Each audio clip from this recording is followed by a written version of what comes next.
کشف الدجا بجمالہ بلغ العلا بکمالہ. جی ہاں بلغ العلا بکمالہ کشف الدجا بجمالہ حسن جمیع خصالہ صلو علیہ وآلہ. ماشاء اللہ، سبحان اللہ، سبحان اللہ، جزاک اللہ، بہت شکریہ.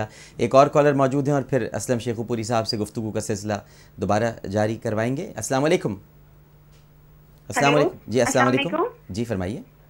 عامر بھائی آپ کو سب سے پہلے تو جشن میلاد نبی کی بہت مبارک ہو. جی آپ کو بھی مبارک ہو. آپ کو ربیع الاول کی بھی بہت، آپ کو عمرے کی بھی بہت زیادہ مبارک ہو. جی شکریہ. اور جو آپ کی کل ٹرانسمیشن تھی آنا چاہ رہی تھی لیکن نہیں آ سکی، لاہور کے قریب ہی رہتی ہوں. اچھا جی. اور ماشاءاللہ عامر بھائی آپ کے چہرے پہ اتنا نور اللہ تعالیٰ نے رکھا ہوا تھا کہ ہم بتا نہیں سکتے آپ کو. آپ آئیں یا نہ آئیں، لیکن یہ بتائیے کہ جو کل ہم نے وعدے لیے تھے ان پر آپ عمل کریں گی؟ بالکل انشاءاللہ تعالیٰ.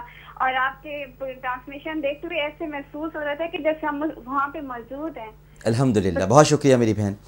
تو ہم گفتگو یہ کر رہے تھے شیخو پوری صاحب کہ یہ جو سنت کی اقتداء ہے اور نبی کی اتباع ہے، اس میں آج مسلمان کہاں کس منزل پہ کھڑے ہیں؟ کیا ہم صحیح معنوں میں سرکار دو عالم صلی اللہ علیہ وآلہ وسلم کے احکامات پر عمل کر رہے ہیں، یا ہم صرف زبانی ان کا ذکر کر رہے ہیں اور اتباع نہیں کر رہے ہیں؟ دیکھیے ڈاکٹر صاحب، یہ آیت کریمہ جو میں پڑھنے لگا ہوں، ویسے تو مسلمان سارا سال ہی پڑھتے ہیں، لیکن شاید ربیع الاول میں اور 12 ربیع الاول کو یہ آیت کریمہ بہت زیادہ پڑھی جاتی ہے. قل ان کنتم تحبون اللہ فاتبعونی یحببکم اللہ ویغفر لکم ذنوبکم واللہ غفور رحیم. اے میرے حبیب آپ فرما دیجئے اگر تم اللہ سے محبت کے دعوے کرتے ہو تو یہ دعوے اس وقت تک صحیح تسلیم نہیں کیے جائیں گے جب تک کہ تم میری محمد الرسول اللہ کی اتباع نہیں کرو گے. اس لیے کہ دنیا میں اللہ کی محبت کے دعوے دار تو بہت گزرے، ہر ایک مذہب میں اللہ کا تصور تو ہے.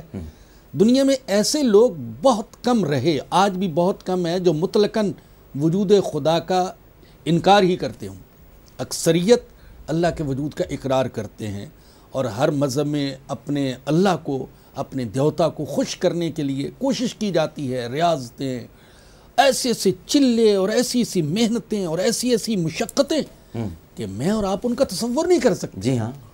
یعنی ایسے لوگ، ایسے جوگی بھی ہیں جو ایک ایک ٹانگ پر کھڑے رہتے ہیں، اپنے آپ کو زنجیروں میں جکڑ لیتے ہیں، بیوی بچوں سے ساری زندگی دور رہتے ہیں، اچھا کپڑا نہیں پہنتے، اچھا کھانا نہیں کھاتے، جنگلوں میں، پہاڑوں کی غاروں میں زندگی گزارتے ہیں، انسانوں کی بھیٹ چڑھا دیتے ہیں. انسانوں کی بھیٹ چڑھا دیتے ہیں. لیکن اللہ نے کیا فرمایا؟ تم مجھے اگر خوش کرنا چاہتے ہو تو مجھے خوش کرنے کے لیے نہ اپنے آپ کو زنجیروں میں جکڑنے کی ضرورت ہے، نہ ایک ٹانگ پر کھڑے ہونے کی ضرورت ہے، نہ اچھے کھانے چھوڑنے کی ضرورت ہے، نہ اچھا لباس چھوڑنے کی ضرورت ہے، نہ بدبودار رہنے کی ضرورت ہے، نہ ویرانوں میں بسنے کی ضرورت ہے، نہ بیوی بچوں اور والدین سے قطع تعلقی کی ضرورت ہے.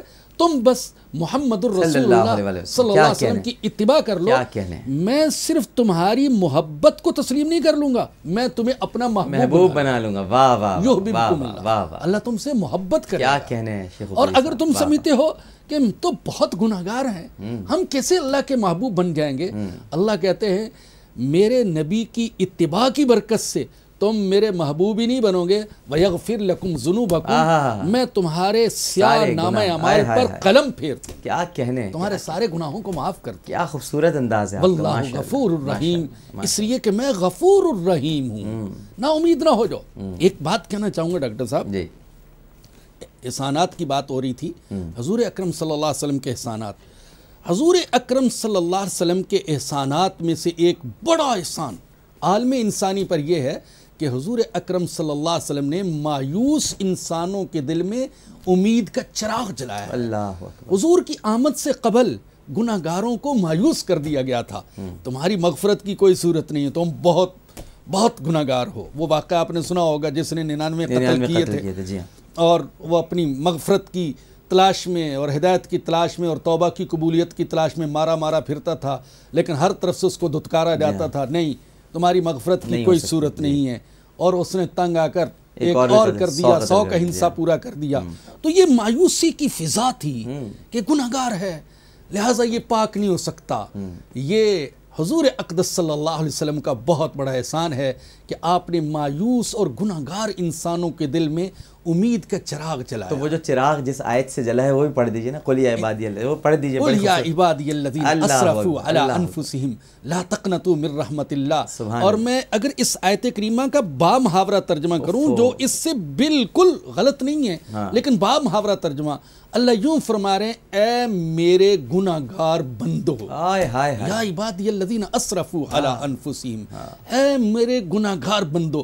تفصیل میں جاؤں تو میں کہہ سکتا ہوں اللہ کہہ رہے ہیں اے شرابیو، اے زانیو، اے بدکارو، اے بے نمازو، جتنے بھی گناہ ہیں آپ ان کو بیچ میں لے آئیں، اے میرے گناہگار بندو لا تقنطوا من رحمت اللہ، اکبر، اللہ کی رحمت سے نا امید نہ ہو جاؤ۔ سبحان اللہ، سبحان بے شک تم یہ سمجھتے ہو ہمارے گناہ بہت زیادہ ہیں، لیکن اللہ کی رحمت کے مقابلے میں تمہارے گناہ کچھ بھی نہیں ہیں۔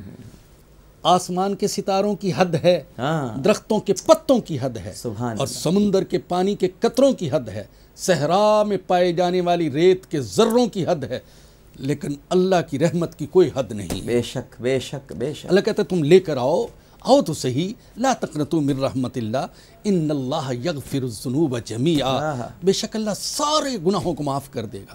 یہ جو حضور اکرم صلی اللہ علیہ وسلم نے امید کا چراغ جلایا دلوں میں، آپ نہیں سوچ سکتے کہ کتنے کروڑوں اربوں انسان تھے، ان کی زندگی کا رخ ہی بدل گیا۔ یعنی وہ سمجھ لگا اچھا میں بھی اللہ کے قریب بن سکتا ہوں، میں بھی اللہ کا محبوب بن سکتا ہوں۔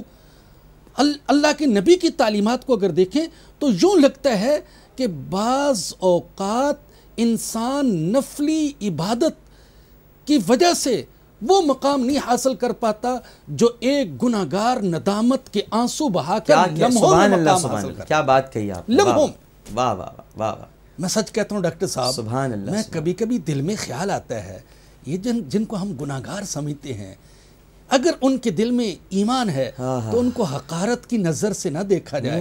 اگر اس نے توبہ کر لی تو ہو سکتا ہے میرے جیسے 50 سالہ 55 سالہ مولوی اور نمازی سے وہ ایک لمحے میں سچی توبہ کی وجہ سے 2 آنسو بہا کر کہیں آگے نکل جائے۔ سبحان اللہ، سبحان اللہ، سبحان اللہ۔ فضیل بن ایاز بھی تو ڈاکو تھے نا، بالکل صحیح بات ہے، حضرت فضیل بن ایاز ڈاکو تھے نا، لیکن وہ مقام پایا کہ پھر بڑے بڑے محدث اور مفسر ان کے دروازے پر کھڑے۔ بالکل صحیح فرمایا، بالکل صحیح فرمایا۔ ناظرین کرام، اس کے ساتھ ہی ہم ایک چھوٹا سا وقفہ لیتے ہیں، وقفے کے بعد دوبارہ حاضر ہوں گے۔ بہت بہت شکریہ مولانا محمد اسلم شیخو پوری صاحب، آپ تشریف لائے، کتنی خوبصورت آپ نے باتیں کی ہیں، محفل سجا دی ماشاءاللہ آپ نے، اللہ تعالیٰ قبول فرمائے۔ ایک چھوٹا سا وقفہ، وقفے کے بعد دوبارہ حاضر ہوتے ہیں، ہمیں یقین ہے کہ آپ سب لوگ ہمارے ساتھ ہی رہیں گے۔ السلام علیکم ورحمۃ اللہ۔ لیکن پروگرام آپ دیکھ سکیں گے ہمارے ساتھ کل رضوان صدیقی صاحب، جن کو آپ نظامت کرتے ہوئے دیکھ رہے تھے ماشاءاللہ، جشن صبح بہارہ کی، اور اب وہ پروگرام پیش کر رہے ہیں بزم خیر الورا صلی اللہ علیہ وآلہ وسلم۔ آئیے یہ پروگرام دیکھتے ہیں، اس کے بعد میری آپ کی ملاقات ہوگی۔ السلام علیکم ورحمۃ اللہ۔ سلام اے میرے مولا، سلام اے میرے آقا، سلام اے میرے مولا۔ مصطفیٰ جان رحمت پہ لاکھوں سلام۔